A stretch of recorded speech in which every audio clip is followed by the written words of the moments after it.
Our guest today is Carolyn Green, a fractional chief marketing officer who helps busy professionals transform their marketing from overwhelm to impact.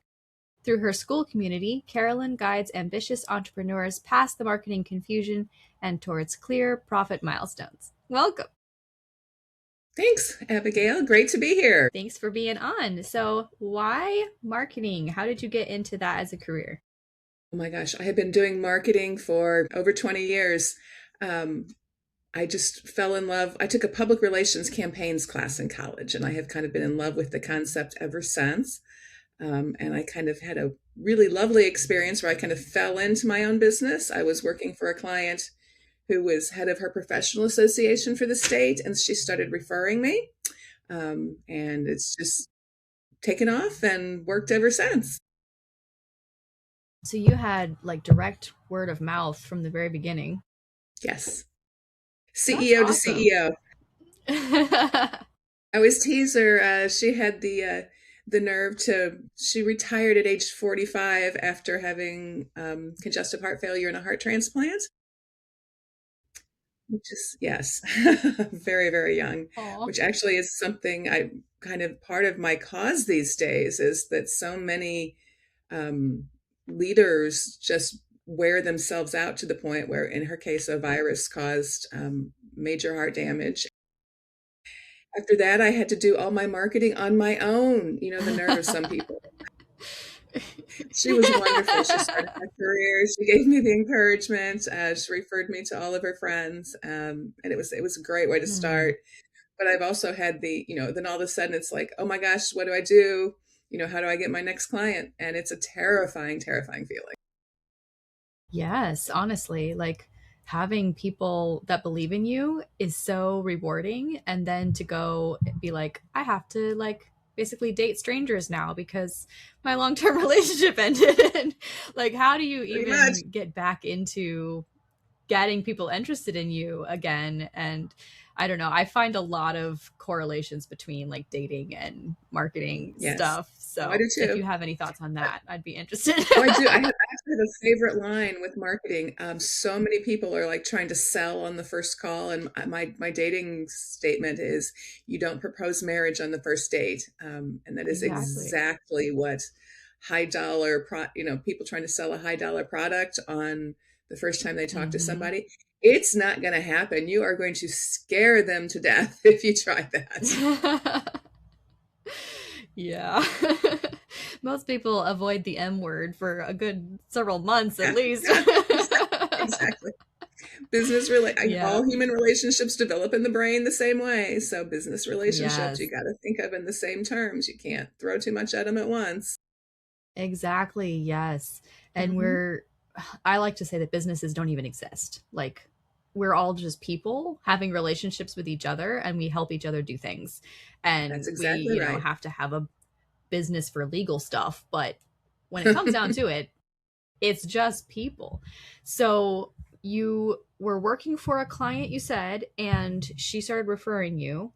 Was that the point where you were like, I'm going to go out on my own and try this thing? Or did it just kind of No, it was actually, organically? I was working a temp job. I had moved to a new area and had a year-long temp job, and where I was helping them write policies and procedures for a really big, it was a joint commission on healthcare accreditation approval.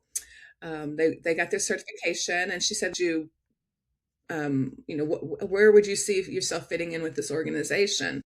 And I knew them very well Mm, after having spent a long time. And I knew they had done a marketing, what do you call it, a big marketing audit. They had spent, I want to say $40,000 on a marketing audit. It managed geez. to, that was the thing to do back then, is go get the big review. And then it would guide your path for 5 years. Things didn't change Yeah, the that fast. strategic plan. Yep. Yeah, yeah. So it probably was a strategic plan rather than a marketing plan, but it managed to offend enough people that they just shelved it. And I was like, okay, if you will take that marketing plan off the shelf, I would like to help you flush it out and make it real. Mm, And so we did. And again, she just kind of referred me to other people. So I went from a part-time temp to a consultant making decent money. and then just kind of got client after client, and it just kind of grew over the years. And it's been Hmm. great. I loved it. I've been doing it for a long time now. I got to the same problem with the clients things though when in recent years it's been something different, which is all of my clients that I've been with long term now are selling or retiring. So I've done a really good job, helped build up their business, and they sell. And I had a Hmm. startup sell for $10 million, but it's like I didn't get a percentage of that. I now have a different aspect of like buying into a startup when you think about Hmm. um, selling them, but it's been a Hmm. lot of fun.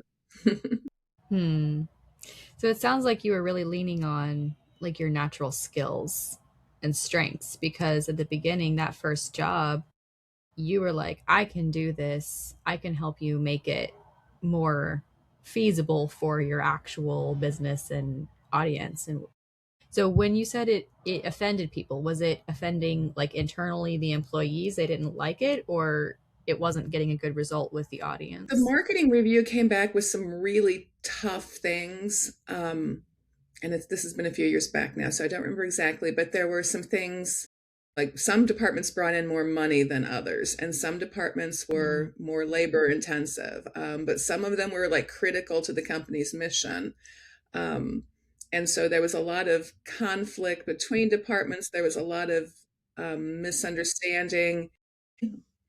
It was a not for profit too, so there was really not a sense of um, in a for-profit you would say okay we're all going to be dollar focused, and if this is not making money it's just going to have to go, but this was part of their Mm. mission, so it's like we have to do this. So, and some of it was how do we fund what we want to do most, and sometimes that was Mm. simply we've got to get more of this, and this may not be our favorite thing to do, but they needed to do it to be able to fund their other work. That was how they were going to Mm. survive and keep their mission. And some of it was just organizational things too. You need to have some structural things in place, and they weren't. And it's kind of hard to hear that how much you need to do. It's overwhelming, Yeah, especially when you're thinking about things 5 years in advance. Like that is so much work to think right? about up front. Gosh. So I guess you did a lot of calming people down too. Yeah, I stepped in when they had this whole plan laid out in front of them and said, "Okay, we know that my perception was that the company had done a really good job, and it's like, okay, so this is the background. We're over being upset about it, so we started doing retreats with the management team, saying, okay, what are our Mm. priorities? What out of this is most important? How are we going to start making this real? And part of it's just what are our goals? Where if we've got multiple departments with very different goals and very different clientele. How are we going to make this work? And they started Hmm. working on it, and it really did well. They've done really well. Hmm. So getting that conversation started and just helping them facilitate talking about it. When you get people around the table, it is amazing what you can solve with a little bit of conversation. Hmm. Especially if they're in a collaborative mood where I'll do this, I'll do that. Oh, well, pretty soon we have some pretty big solutions, and things are moving pretty well if you quit competing and start working Hmm. together. Yeah. Hmm. Building those relationships, right? Imagine that. Oh my goodness. What a concept. So I would partner with three or four CEOs or marketing managers of larger companies and just be their person, handle the stuff they didn't want. I was very good at communicating complicated concepts to general audiences. So I did a lot of tech and specialty things. I got a lot of jobs from other marketing and advertising firms who didn't want to dig in so deep on technical stuff, and Mm. would kind of do that. But in recent years, um, when clients started moving on, it just got so roller coaster. It would be okay. I'm doing great, and then there. I think 2023, I had two or three clients sell that year, and two of Mm. them were. One was just an offer out of the blue. Two of them were working on it, and maybe it was two that sold and one retired. Um, Hmm. so it was very different. And at this point, I'm trying to stabilize the business. I've got more people now. So when it was me, it was like, okay, not a big deal. I would freelance for another agency or, pick up some stuff for Hmm. someone else, and that was no problem. But with a whole staff, it gets a lot more complicated. Yeah. So I have moved a lot of my clients to I'm doing some of our materials and lessons on the school group. And so now I'm trying to Hmm. work a subscription based service where I have a lot of people in for a lower price, but that stabilizes my revenue stream. Hmm. And it Yes. really makes a very different world for me where, or will, I'm hoping if I can have, more new people coming in, be more visible, and just Hmm. kind of have the subscription based as well as the large client base. Hmm. So I've been noticing a trend with what you just shared, and then also other people that I've interviewed. Because I talked with she was in marketing, but it was more like the copywriting and like creative focus side. Um, and it seems like most businesses that have like yours that have been around for 20 years or more, like at the beginning, it was very, I would call it small, where you had a couple of clients that were your main jobs and you worked Yes. with them long term. Um, and so I'm thinking about that in terms of like now we hear about Alex Hormozy and how he's like volume, volume, volume, and you have to get all these people to know that you exist and all this stuff. And it seems to me like the current advice for marketing for business online is have as broad a reach and as wide a reach as possible and to like be omnipresent basically on every channel and whatever because you want to maximize your leads.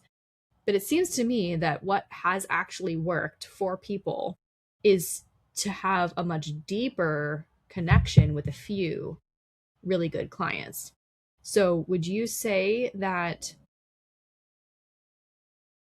things are changing now and that's why they're saying this other advice, or do you think that they're misrepresenting what it looks like at the beginning of a business? No, I think it's actually absolutely true. The way Alex is doing it, say for instance, he does gym owners. So he started with gym owners in his community. Then he's did, I think, gym owners in California. Now he's going Mm-hmm. gym owners nationally. So he is staying in one place, digging in deeper. Um, it's just that once you get a base, it's easier to scale it. So now he can scale it up. Mm-hmm. So he's working on, what is his offer to gym owners, and Mm-hmm. then they get that nailed down. They have it in easy to scale, but he is very much focused on a very specific offer to a very specific group of people. He's just taking it on a broader geographical, um, and platforms like School make it affordable to do that. Trying to do that with ads is extremely expensive. Um, Yes. so some of the social media that's out there that's very targeted to specific industries makes that possible when it didn't used to be. Hmm. To make it more feasible for the organic option, because it seems like you're paying either with time or with money. Hmm? So we're trying I mean, to. starting out, you can do it with sales. A lot of small businesses start out, and it's who the owner knows, and they get referrals. Hmm. And it really is rarely friends and family. It needs to be, you out there hustling, that where people meet you as a business owner and see you as a Hmm. business owner, Hmm. not as Joe's sister or Right. Tom's Yeah. mom or It's a something like that. different level of respect It really there. is. People want it to come from friends and family, but it doesn't usually. Mm-mm. It's the people who get to know you that way, and the Hmm. sales funnels that are out there, the digital funnels are just amazing. They can be Mm. extremely expensive though. Yeah. I think because I was in the ClickFunnels world in like 2020, Mhm. 2021 ish. And everything that they were recommending was like build a funnel and run ads to it and like test your funnel with ads. And I'm like, I don't have an ad budget. Like, I need to get clients right now. And so it seems to me like like all of the advice is focusing on a higher level of business. And like for people who are, you know what you want to do, but you're still proving your concept or you're still getting that first client base, like it really comes down to word of mouth and personal connections. Like ads is a level 4, level 5 strategy. And we're at level 2. Like we need to focus on personal connections with real people. Ads can be very effective. Ads are absolutely wonderful. It gets you in front of a lot of people, but it's the shotgun impact. It doesn't always get you in front of the right people. In fact, it often brings in a lot of the wrong people. So that's a Mm-hmm. huge part of my focus is the strategic angle and trying to figure out who are the right people before you start spending money. Exactly. But honestly, I believe that with marketing, while you do need to spend, like you said, either in time or in money to get those leads. You need to get the story out there. Um, Mm-hmm. it's not something you can avoid, but it is also the easiest way to go bankrupt. Mm. Because if you spend money without getting anything in return, you are in trouble fast. Um, Yes. yeah. 100% on that. I have experienced that. Yes. It's pretty obvious, but yes, everyone will be like, "Oh yeah, just go for it. We're going to spend this, and it'll be Hmm. great. We'll get more ads than or more leads than we know what to do with, and If you we might get get more this and that and the other, yeah, like, leads than you know what to do with. But are any of them good leads? hmm. And for every client, it's the ones that for a construction company, it's the ones that nickel and dime everything and argue and do change orders, and it's just for And sue you over the stupidest stuff. lawyers. I'm in a town with a lot of lawyers, and everyone's like, "Oh, I bet working in that community, you do a lot of law." And I'm like, "No, they're not an ideal client for me."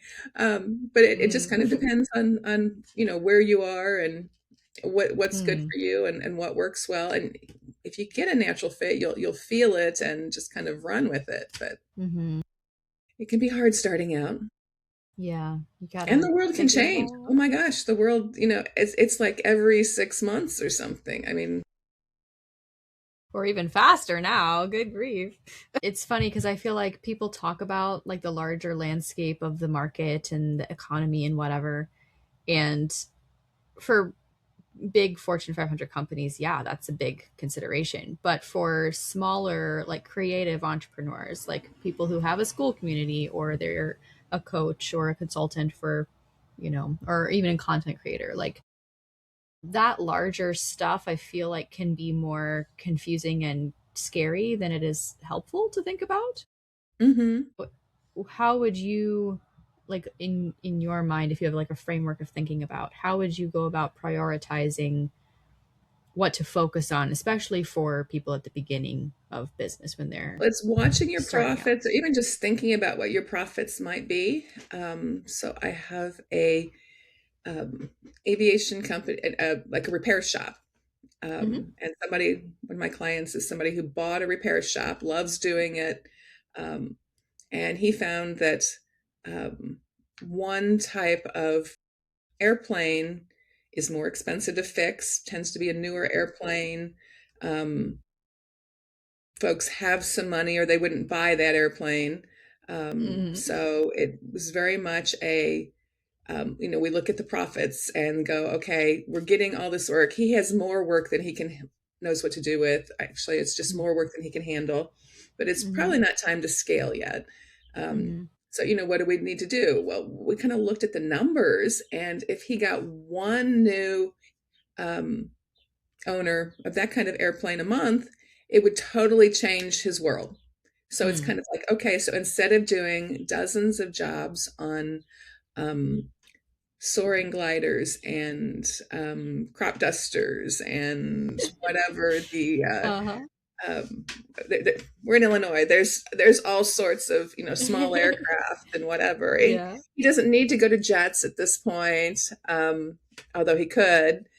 But at this point, it's what is there enough planes? How many planes are there around? And trying to Mm-hmm. figure out. Don't try. something that's not in your area. That was something we did. We pulled some records. How many of these aircraft are even registered in this region? For Mm. me, the if I would get, I can get hundreds of people in my do-it-yourself group, or I can get one done for you client in my school group, and that's an easy, for me, again, it's one a month. So the idea Mm-hmm.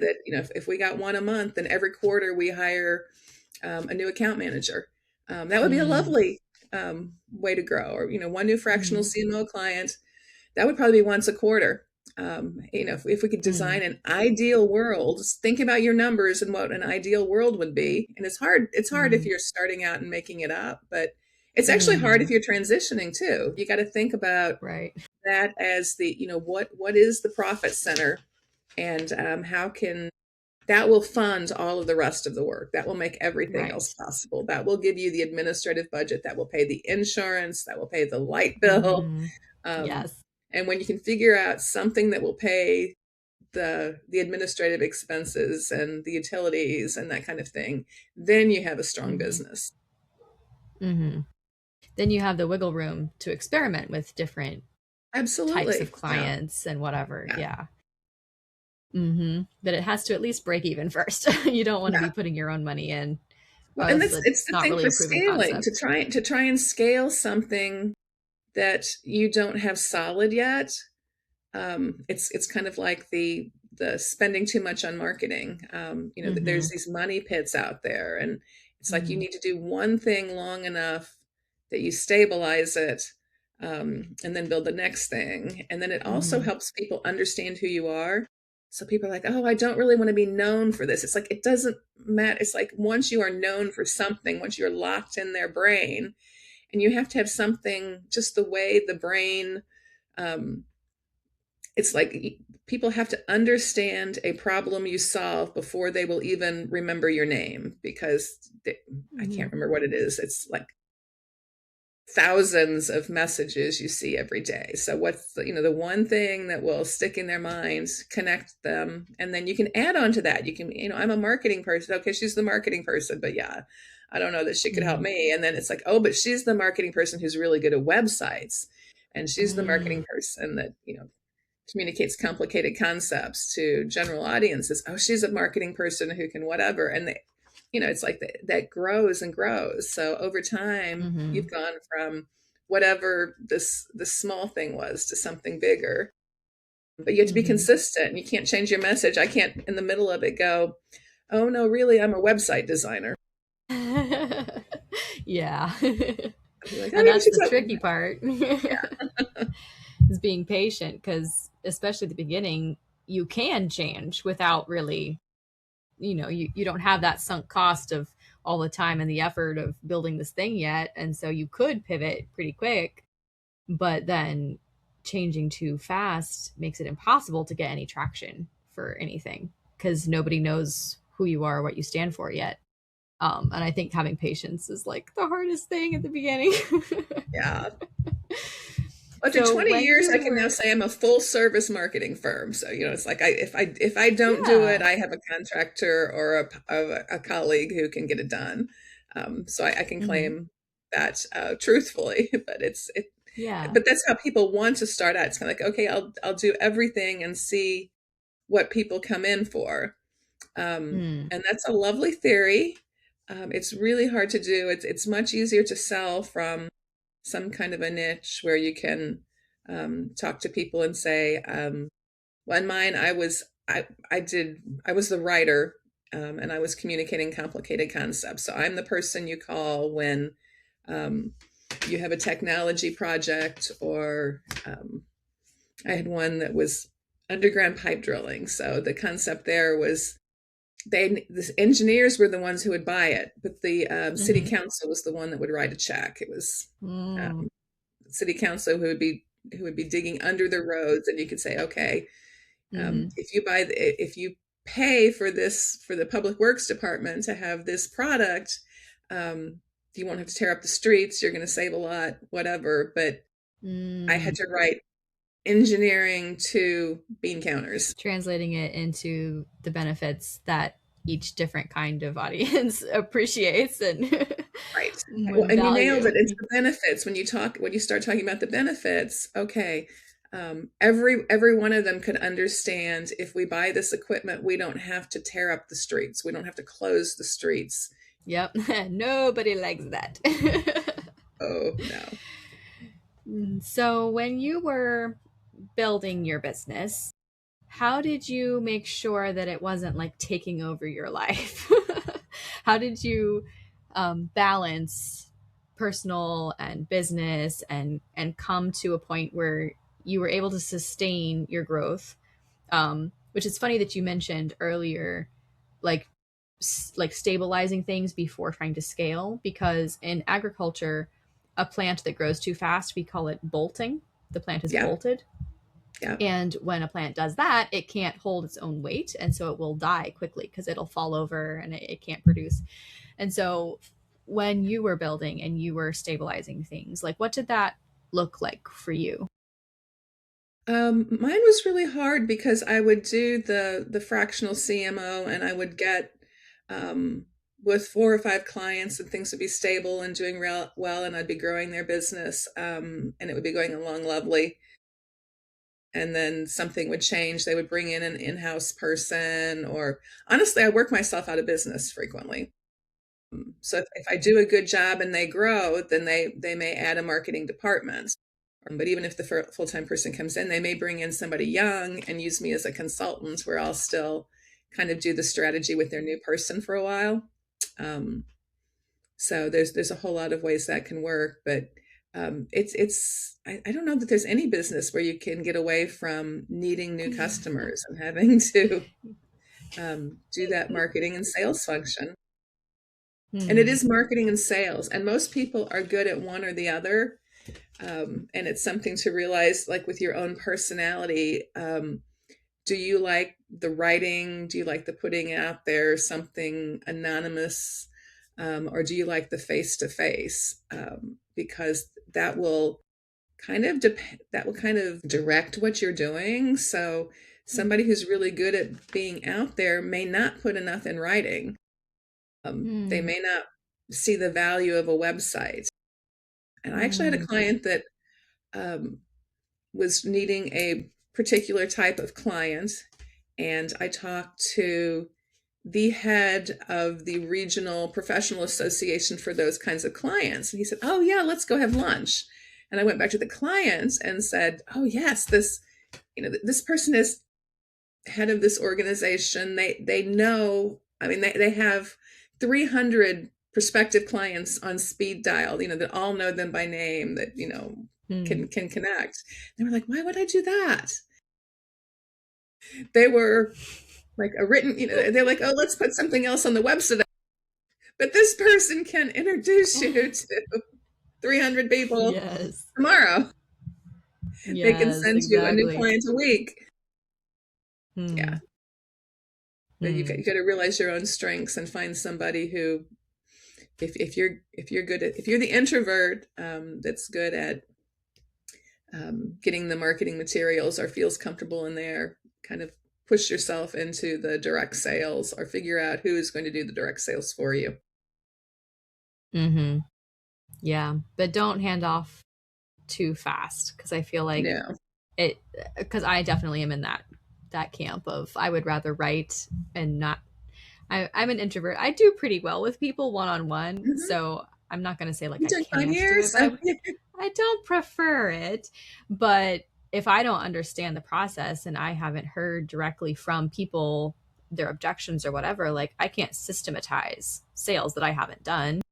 And if I don't know anything about how it works, I won't know who to hire and whether or not they're doing a good job. Like, I feel like I need to do it myself for a little bit just to understand how it works and really And have ownership you can of it. also bring in somebody who's good at it to teach you. I'm the same way. I Yeah. like to do it, and I'm also the solution focused. I like to figure things out. That's fun for me. I like to work with clients in industries on the frontiers of knowledge, where they're trying to figure out something that's never been done before. I love it. Um, Hmm. but yeah, in most businesses, there's somebody that's done this before. You don't have to do it by yourself, or you Mm. can certainly learn from somebody who's been through the process. Hmm. Yeah. So you mentioned that a lot of your clients have sold or retired. What would it look like for you as you've been in here 20 years now? Like, what is your exit strategy? Do you have a plan for what you want to do with it later? I've been growing to an agency, and I've been acting as CEO, but I CEO is really not my favorite role. I'm not Operations are not my strength. I'm like you. I need to figure it out. I would like to move more toward owner. I would like to move back to the strategy, um, and account management. And Mm. I don't know. I think I'll always do kind of like I used to do consulting, where I can be involved and help plan some of the big picture stuff, um, without having to do the daily operations. Would be my Hmm. kind of my next step. Um, I'm sure I'll retire sometime, but then part of me says too, I love what I do. Right. People are like, "What's your hobby?" It's like, my business." um, so the trying to figure out where that will fit in. But definitely the Hmm. first thing I'd like to do is grow it large enough that I could pay a CEO and just step back and be the owner and strategist, and Hmm. maybe be the Hmm. person out there doing the lead generation, for the company, for my own company as Hmm. opposed to somebody else's company. I don't Yeah, know. put all your I'll have to creative give it a focus try. in one place. That sounds like a good plan. I'm glad that you like doing it. I feel I like do. that's why we get into business because we like doing it. But then, I mean, you've heard of people being promoted past their comfort Absolutely. level. Yeah. And when you're the owner and the founder, like you kind of have to Hard. be promoted past where you want to be. But um, yeah, to know what you want out of it, like Hmm. you know that you're not wanting to do this long term. You have a Most plan for of what the you time want to that do will instead. change, so it's like, okay, I like you're saying, I want to learn how to do this sales and marketing function, and then once you do, you'll probably go back to, oh, I really don't want to be doing it anymore. Yeah. Let's hand this off to somebody else, and I want to be, client service, or I want to be scaling, or adding a new product line or something like that. Hmm. Yeah. For me, the So fun that's part is that's learning how. the whole entrepreneur mindset is, trying something new. Hmm. Yeah. We like wearing all the hats. Hmm. Hmm. So, how can we best support your mission of making concepts easy to understand and getting the word out about our businesses? Like, is there something that you're offering that we could get on board with or something like that? Yes, right now I would love to have people check out my school group. So what I have done is started taking what I have learned over the last 20 years and condense it all down into 6-week modules, to make it easy. So I can walk a number of people through the module at the same time. And then what I've been doing is challenges, and I'd say the 6-week stints almost as workshops, so that people can go in. There's a free trial. So you get 7 days for free. It's kind of hard to explain what the school group is and Mm-hmm. what's involved if someone Mm-hmm. doesn't know that. So with the challenge, you can go in at any point. I have a, marketing plan challenge, and right Mm-hmm. now I'm doing what I call a marketing quote plan to action. So Mm-hmm. if whether you have a marketing plan or if you don't have one, you can grab one of our templates and kind of work the marketing plan process, and then Mm-hmm. try and make that into an action plan. Um, and so in my done for you projects, I have a, a 12-month plan I use for everybody. So this is kind of how it works. This is how it kind of breaks down, to make it an easy action plan. I just have a single action a week, or single lessons. Mm-hmm. I also have a marketing Monday. That's probably a great place for your listeners to start. That one would be on my website. but just one thing a week to keep marketing top of mind. You get an email each week with a activity. A little homework session. Yeah, activity a week. And it really is Nice. easy to let marketing slip when things get busy. Yeah. But if you Don't do don't it. water your plants, they don't grow. Right. That's exactly. Yeah, you'll be in trouble fast. Yes. All right. So we've got two different school group options to join, one to do it yourself and one done for you. And then the Marketing Monday newsletter that keeps marketing top of mind with one little action step a week. Yes. All right. And I will put all of those links in the descriptions. And then if you want to get in on the marketing plan to action challenge, that's happening here in the next, you said next week it's starting? I'm launching it next week. People can jump in at any point. The lessons will Gotcha. be taped, so at any point they can go back through that and All right. So if you want to take get in action plan life. the first group, join us in the next week. And then if you're listening to this later, you can still hop in later. Sounds good. All right. Sounds good. Well, thank you for being a guest on the show. I appreciate hearing your expertise. It's not often that we get to hear someone who has such a long history of working in these different industries. So thank you for being here. Thank you. This is lovely.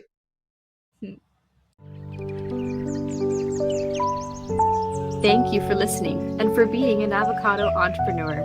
Many leaves, one tree. Until next time.